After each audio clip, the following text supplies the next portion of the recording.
NCTV45, The Train, anytime on your time. The Cedars is a great restaurant with outstanding Mediterranean food. The Cedars takeout menu is second to none, featuring pizza, stromboli, hoagies, their famous lamb on the rod, and so much more. So when you're hungry and you want that Newcastle taste, make it Cedars. Now with 2 locations in Newcastle, 827 Addis Street on the east side and 1101 Highland Avenue. Call Cedars East 724-658-9260 or Cedars North 724-652-7657. RNA Screen Printing Newcastle is the place to go for signs, shirts, hats, vinyl lettering, embroidery, magnets, vehicle lettering, banners, window decals, and they can put your design on many items. They have decals for vehicles and signs for all your advertising needs. Great selection of sizes and styles of regular or glitter t-shirts. RNA can iron on a logo while you wait and can do any school logo. RNA Screen Printing, 1217 Moravia Street, Newcastle, open Monday through Friday 9 to 4. Call 724-652-2241. The Beanery Depot and Deli. Coffee, made-to-order subs, snacks, and more. Meatball sandwiches, fresh and hot. Pepperoni rolls, fish sandwiches, chicken, milkshakes. The Beanery Deli. When you're hungry for something special, and it won't cost you a lot of beans.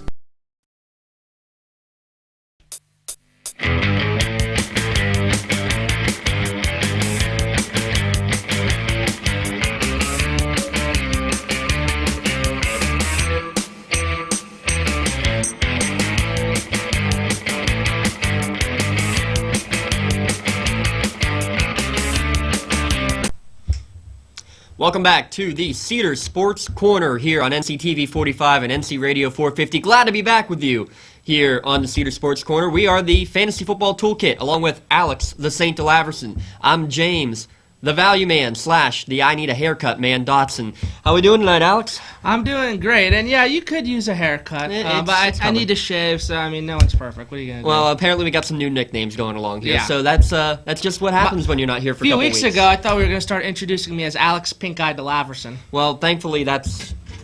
Now you're aware of that. Go on, you're right. Hopefully, yes. So we're back to give you some fantasy football advice, and we're also going to shift gears a little bit throughout the broadcast tonight. We're going to talk a little college football now that the college football playoffs have started to come up with their rankings, and they've already taken some big turns in the last week. And also big-time games coming on Friday and Saturday in the high school ranks. We'll touch on all of those as well. But starting with the bread and butter, as always, let's talk some fantasy football. And I think the big news going into this week, as you come down the home stretch of your fantasy football regular seasons, the big question has to be what's going on in Seattle with their running back game. Announced yesterday, Kristen Michael, who's been the starter for 7 or 8 games this year, he's been cut. Mm-hmm. He's gone. Who's the better one to have as his replacement? Thomas Rawls coming back off injury, or the do-it-all guy out of the backfield in C.J. Procise? Our first show that when we talked about running backs, I said Thomas Rawls was definitely someone you want to have on your team if you get him in the later rounds. But the thing is, and it's been the same story, he's not consistent. I mean, since high school, he hasn't played a full season, coming back from injury. So it's like one of those things, if he's in, he can really do some damage. But just the inconsistency factor, he's, in my opinion, a low-end flex play. Yeah, I think you're about right. I think Procise, especially if you're in a PPR format, is definitely going to be the better route to go. I think he's going to find himself in the backfield more and more often, almost like what you see in New England with guys like James White and Dion Lewis getting in the backfield as much as LeGarrette Blount. I mean, speaking of Blount, he's leading the league with 12 touchdowns, but a very quiet 12 touchdowns because he doesn't get the catches. Not to toot my own horn, but he has been I have been saying for a while now, he is someone you want to have on your team, and everyone's like, the Patriots do running back by committee, and obviously they do go through a lot of running backs, but now that Blunt's back, White, he only had 4 yards, 2 receptions, some very mediocre stats, so he's really not going to be in the picture moving forward, and everyone else is like, Dion Lewis is coming back. He's always hurt. He's going to get hurt again, too. I thought James White would be huge once Brady came back, to be honest. In the last 3 weeks, he's completely fallen off the table. Now Lewis probably coming back. Who knows who's going to get it there? I think you're right. Blunt obviously is the guy to have in the backfield. I think I'd rather have Lewis and take the risk of what's going on down the stretch than keeping James White in New England. And New England, I think, has a lot of just interesting fantasy options, I would say. And Martellus Bennett, it's just he can have a few games where he gets you 10 to 16 points and does great, and then the next game maybe only get you 3. But he's so up and down, up and down. It's like just by default you have to at least consider him for a flex play almost. And even as a second tight end. Hey, you got to toot your horn, I'll toot mine. I had him predicted beginning of the year as a top 6 tight end. He is right now borderline top 10, and I think he's going to keep improving. So that's interesting. I want to mention another thing in Seattle right now. Doug Baldwin had a great start to the year, really tailed off. You saw what they did, though, against New England on Sunday night. They threw the ball very well. Very, very well. I think you're going to see the resurgence of Doug Baldwin the rest of the way through. If you stuck with him, I think you're going to be heavily, heavily rewarded as the season goes on. Another running back we want to mention, because the running backs are probably the biggest issue normally at this time of the year as you get through the last set of bye weeks. They are very thin. But one guy you can pick up is the rookie out of Washington, Robert Kelly. Last week he had 22 carries against a pretty good defense and put up 99 yards. Solid numbers. You'll take that when you're picking somebody off of waiver wire, right? Yeah, but it's also frustrating to me because, I had Matt Jones, and a lot of Matt Jones owners are really frustrated right now, but that's just the way it works in this league. So what do we always say? What have you done for me lately? Kelly's a guy you're going to want to get, especially now this time of year. Running backs are thin. They're getting hurt. Things are phasing out. So, get Robert Kelly, drop Jacquizz Rodgers. What a disappointment for me. He was good for a couple weeks, but what can you do? I guess. But that's it. You got to play them while they're high, and they're going to. Well, we're not talking about being in Denver, but it's playing while they're on a hot. We're playing while they're on a hot streak. Not when they're blazing, but yeah. Well, like Alshon Jeffrey, right? That's another thing. I had him in 3 of my leagues, and I suspended for 4 games. Come on, he was my. He's most owner's second or third round pick. That's why you need to have a very, very good backup plan. You need to have a good bench because you need to be prepared for situations like this where you never know what can happen. Alshon goes down with the 4-game suspension. It is what it is. A couple wideouts you could pick up if you're in the Alshon trouble. How about Rashard Matthews? Very quietly, 6 touchdowns in the last 6 games, double-digit points in 4 of those 6 games. And he's someone I actually got at the earlier part of the year in some of my leagues. And, just the last 6 weeks doing solid. So I'm not going to sit here and say, I knew he was going to come on strong and be this great playmaker, but I'm quite pleased, honestly.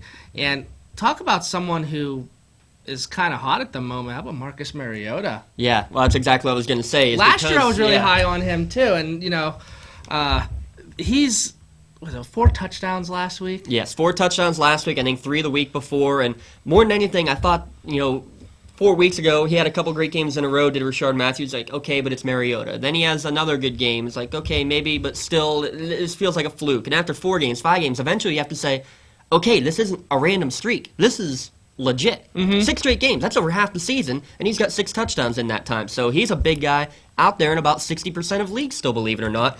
Eli Rogers, back-to-back double-digit fantasy point weeks for the Steelers. He's somebody to be looking to pick up as well because I think Big Ben's about to go on a tear. If you heard what he talked about in interviews after these last couple games, I think he's going to be putting everybody on his shoulders and say, hey, we're going, and we're going fast.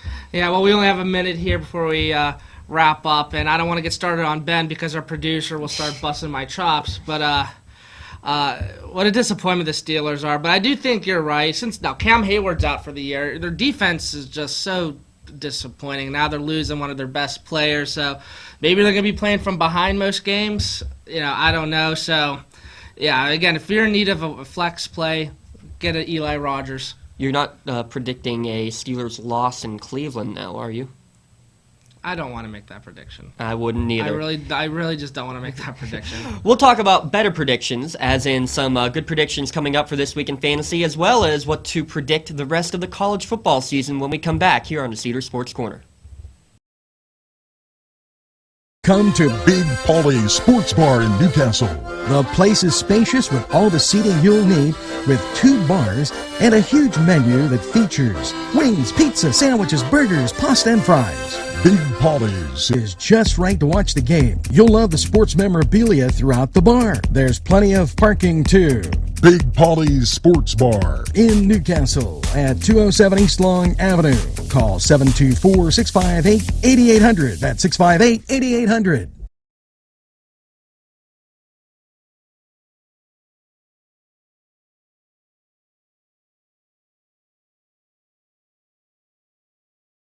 Gentlemen, if you want to look your best with high-quality clothing, then I recommend Main Street Clothiers and Custom Tailors in downtown Newcastle. Mike Caggiano is the owner, and he and his staff have been in the business for decades, and they will always give you the right recommendations. They also carry Rondinelli tuxedos. That's Main Street Clothiers and Custom Tailors, 210 East Washington Street, downtown Newcastle. Call 724-652-3851. Welcome back to the Fantasy Toolkit on the Cedars Sports Corner here on NCTV45. This segment, we are going to finish talking some fantasy football, talk about what you should be doing to prepare yourself for playoff time. But first, hot off the press, how about this? Not 2 minutes ago, as we were in commercial break, news that the Green Bay Packers have gone and made a waiver claim on the aforementioned Christine Michael. So now what? Now, I mean, James Starks just came back. I wanted to talk about him, but now with Michael possibly up there. I'll tell you what, I mean, the Packers go through running. The Packers this year have went through so many running backs. Lacey, Starks. They had Ty Montgomery back there. Hey, he's eligible as a running back in a lot of leagues now, which is awesome. So, again, with running backs being very thin, I definitely would pick him up if, you're really short-staffed there. They're going to use him. Yeah. I mean, they wouldn't have picked him up. Who else are they going to use? That's what I'm saying. Yeah, so if you're, at the very least, I feel like he should get enough production to fill a low-end flex spot on your roster. Because most people this time of year, their rosters are just depleted. Either injuries or they're in jail or the players haven't panned out. So that's just the Alex Laverson lineup. But you make a good point. That's just my luck. Because the issue, though, is this is also the last of the big bye weeks. So you still got, the Browns and the Titans still coming up in a week as a last week of byes. There's another one like week 13, which is during playoffs, which really stinks. Fantasy playoffs, that is. But the main thing is that really thin lineup is going to start to feel a bit fuller, but you got to make sure that your lineup is deep enough to get everything situated for your playoff run. What should owners be doing right now to make sure they're prepared for that playoff push? Honestly, I'm making sure that I have depth on my lineup. This is what I mean. Sometimes your free agency is so thin that you don't even really bother almost getting rid of players on your roster that really haven't done more than maybe get you a few points a game, or players that maybe have even been hurt. So I am definitely scouting the waiver wire, and I'm also doing my homework because oftentimes teams who have clinched a first-round bye or teams that know they can't move forward or go backwards coming towards the playoff, they sit players. Yes, they do. So keep an eye on that as you're going through. The one thing I will say, though, I'm not going to go and risk my waiver wire pick for somebody just, random that might be good. Because every year, week 13, 14, 15, there's a guy like a Tim Hightower. Each of the last 2 years, it's been Tim Hightower, who's come out of nowhere and been great. You need to be the number 1 or 2 guy on that waiver wire priority if that's the way your league is set up. You need to be up there to possibly have a shot at one of those guys because there's one every year. So don't waste your waiver wire pick too early would be the only thing I'd say. Oh, yeah. I mean, that I'm not saying, just get rid of anyone on your team. Do your homework. So, and prepare for the future. Prepare for the future. Make sure you have depth. And a lot of leagues don't have trade deadlines. Bottom line, start dotting your I's and crossing your T's because so many unpredictable things happen the last few weeks of the season, like players getting benched. Absolutely. Well, keep sending us your questions here at Fantasy Football Toolkit and at 360 Sports Network. Easiest way is on Facebook or on Twitter at 3SN Fantasy. We're going to switch gears to college football in a minute, but first, Alex, you have a conversation you want to talk about Mr. Colin Kaepernick in the news yet again. Mm-hmm. Yeah, this is actually a very interesting subject for me because I hear both sides of the argument, and people are very passionate on this topic either for him or against him. I've not met one person that's kind of like, oh, I could see both sides of it. And whether it's on social media, the news, talking to just people you know, like our producer Angelo Parada, sorry about that. It's just every single person is so passionate about the subject matter here, and everything that happened last week with the you have a new president coming in, you have we're not going politics. No. So we're having so much, but I think I want to ask you what your opinion is of it, because you're probably one of the most objective people I know. Yeah, and my opinion of it is exactly kind of how you said. I am kind of in the middle, because do I agree with pretty much anything that he's done this year? Not in the least. Mm-mm. But do I agree with him having every right to be able to do it?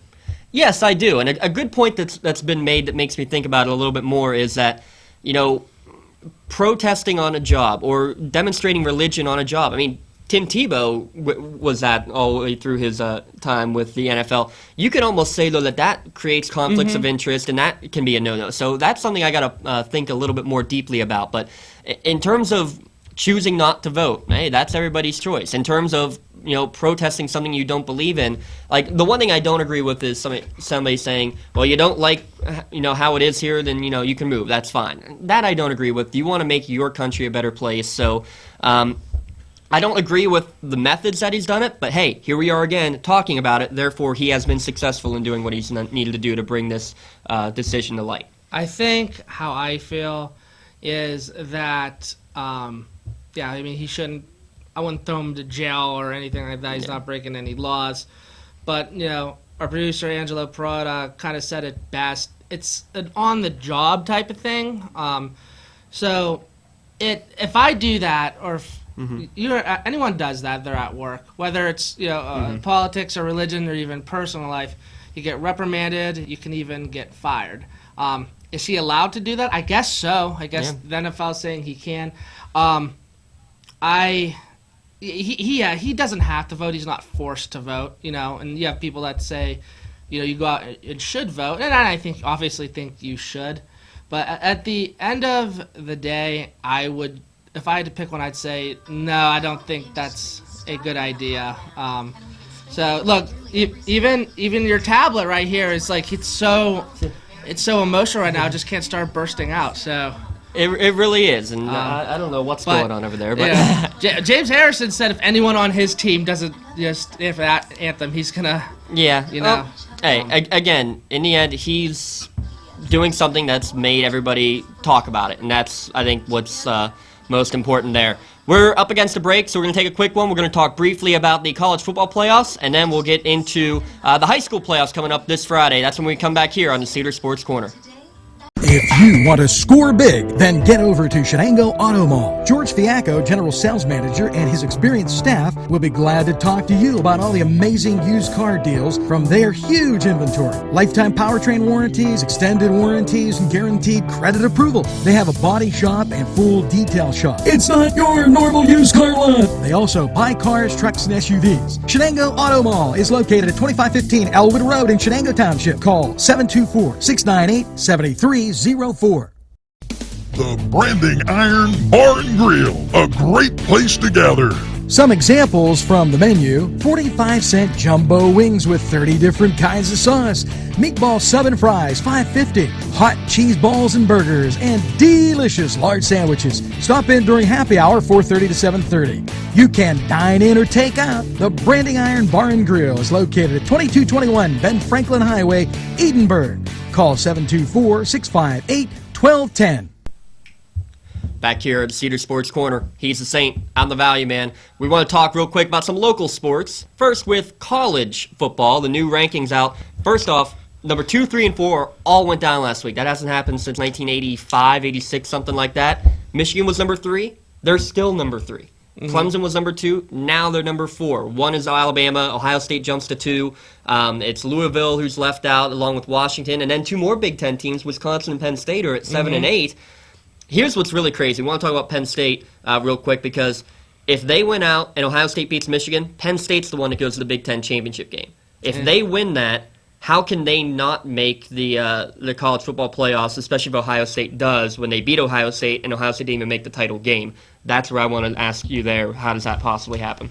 So yeah, like we were talking about earlier, can a team that doesn't win your conference go to the playoff? And I say yes if the conference champion goes as well. Yeah, I think I agree with that. That's probably the best way to put it, So, yeah, let's say if Penn State, wins out, wins the Big Ten title game, Ohio State's going to be top 4 regardless. Even if let's say Penn State beats them again, or if that ever happens. Now, this all changes, obviously, if Michigan beats Ohio State. It's Michigan all the way going. There's so many scenarios, but real quick, I do want to talk. I want you to talk a little bit about your Pitt Panthers' big win over Clemson last week. Defense still needs to improve, but man, bend don't break. I actually did not watch that game until the last 6 seconds, and this is why. I was so convinced they were going to get destroyed, I ended up taking a nap, okay? So I wake up, and I end up going to the Primanti Brothers with my one buddy to watch the UFC fights, and they had the game up on the TV, and I see Pitt's lining up for a field goal. I'm like, oh, okay, maybe they're just trying to get some points on the board. And then I see that Narduzzi's on the sidelines, hooking his arms, praying. I'm like, my heart dropped, like, wait a minute, what's going on here? He's not doing that for no reason. And then, oh my God, are you kidding me? And then I was like, oh, he's not going to make this field goal. Then he makes the field goal, and then... But here's the thing. The last 3 times an unranked Pitt team played a top 5 team, they won. There you go. This doesn't beat 13-9, but it is pretty close. I think. No. This is up there because it's on the road. But Pat Narduzzi, I feel like, has done a good job. He's gotten a lot of criticism because his defense hasn't been good, and they gave up a handful of games. But he doesn't have the guys that he had over bottom line, he went 8-5 last year. He's 6-4 this year. They're gonna go to a bowl game. He's beaten the rival Penn State, beating Clemson on the road. He's a good coach. Everyone in the country knows he's a good coach. The question is, how long is he going to stay before someone plucks him away? We'll find out. James Franklin, though, I mean, we did not think after they got blown out to Michigan. I remember I texted you. I'm like, I did. Yeah. Okay. I was like, so is Franklin on the hot seat? And you're like, he better not be, and he definitely is not anymore. So kudos to him. I hate to cut you off, but we do need to move forward quickly as we're running out of time. I do want to say real quick, West Virginia is ranked 13th or 14th, even with 1 loss. Big 12 stinks. Stop complaining, Mountaineers fans. You don't deserve to be anywhere near the top 10. Sorry, that's end of story. Pretty damning. Yes, exactly. Anyway, we want to talk about the district playoffs here with the local teams. First, let's start with the District 10 championships this weekend. Wilmington will take on Sharpsville. They played once before. No big deal. Wilmington won 63-21 against Sharpsville. They had 500 rushing yards in that game. They've pretty much dominated their playoff games. Beat Eisenhower 52-0. Beat Greenville 35-8. I think more than anything for Wilmington, they need to make sure that they forget about that game in September because it means nothing, and come out and play their game and play that running attack game, and they should have no problem repeating as in the victory and getting it to be D10 champs again. Mm-hmm. Yeah, I think I agree with you. This is an interesting weekend of college football, and I've been to so many Rochester football games. I haven't really been able to go to many Neshannock games. I've been to 2 this year. I went to the one not last week, but the week before last week.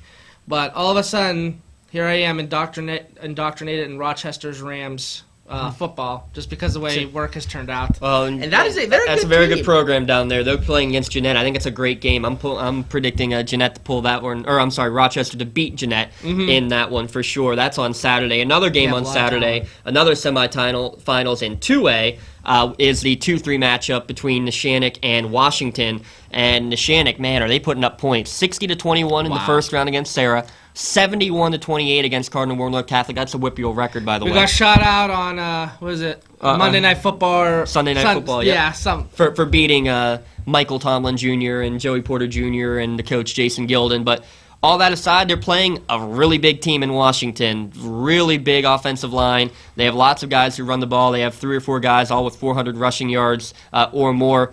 For Neshannock, it's the special teams blunders. They let 2 kick return touchdowns to Tomlin and Porter last week. They're not going to put up 70 points again, that's for sure. I'm worried about the weather, Alex. The weather coming through, if it's good weather. It's going to be 70 Oh, these are on Saturday, yeah. That one's on Saturday. And I really want to go to that game, the Neshannock game. I don't have to work, but I saw that we have snow showers coming. So not only is it going to affect travel for fans and families, it's obviously going to affect the game itself. And I think they can pull it out, but the weather might hurt them a little bit. You just never know because we haven't seen any of them play in really any bad weather. I got to give a shout out to the Bulldozer, Sean Doran, and the best kept secret in all of WPIL, Danny Welker. Those two are going to ride the Lancers to victory if they're going to this weekend. But the big one is Friday night. 5 o'clock is the kickoff time. Well, projected kickoff time. They always run late by that time at Heinz Field. The Newcastle Red Hurricanes, 7 seed, Cinderella story, taking on the 1 seed Thomas Jefferson. Geno Stone, 5 touchdowns last week on offense, 3 picks on defense, and he was really responsible for a 4th pick. They beat South Fayette after losing to them earlier in the year, put up 51 points there. They beat Ringgold after losing to them earlier in the year, 38 points. I hate to tell you, they're not going to score nearly that many against Thomas Jefferson. They've allowed 59 points all season long. That's 5 points per game. Thomas Jefferson's a great team. What does it take for a Cinderella story like Newcastle in overwhelming odds against a great TJ team to be able to pull it off? They are capable of doing it. What's it going to take? I think that's a better question for our producer, Angelo Parada, since you're the Newcastle King guy over here. And I'm not gonna lie, I was never a Newcastle person. I'm a kick eater till I die. Well, the Canes have an interesting scenario here where if they can play mistake-free football, and when I say mistake-free football, in the 3 games that they lost, they made the mistake of a turnover or such, but they were piled on mistakes. In other words, they made them in succession within 3 minutes. It was like throw the interception, team scores, snap the ball over your head, team scores, fumble the ball, team scores. And to build upon that, correct me if I'm wrong, but the last 3 or 4 games that they have won, it's because they've struck early, avoided the mistake early, and playing with a lead. There's a lot more confidence with that Canes team when they play with the lead. Right. And they didn't make the mistakes in succession. Mistakes in succession will kill anybody. So this is the big thing. And with RNA screening, they printed up some Mapina power towels. So we're going back in the day. There we go. Very back in the day. A couple of names I want you to look for. Obviously for the Canes, Stone and Hooker, they're going to be the 2 big ones. They need to not go away from the great strong safety in Zane Zandier. He is the number 23 ranked strong safety in all of the Rivals recruiting rankings. So keep an eye on him. Quentin Hill, they just run it at will. He's got 26 rushing touchdowns, and Zandier has 16 touchdowns on offense. So those are the 2 guys that the Canes need to stop defensively. It's got to be about a game in the low 20s for them to win. Well, we are out of time here. Thank you again to everybody. Thank you for Angela for jumping in with us, and thanks to the Saint. I'm the Value Man. Have a good one, guys. Thank you for tuning in to the Cedars Sports Corner. This program furnished by Sporting Goods, 23 East Washington Street, Newcastle. Call 724-658-2535.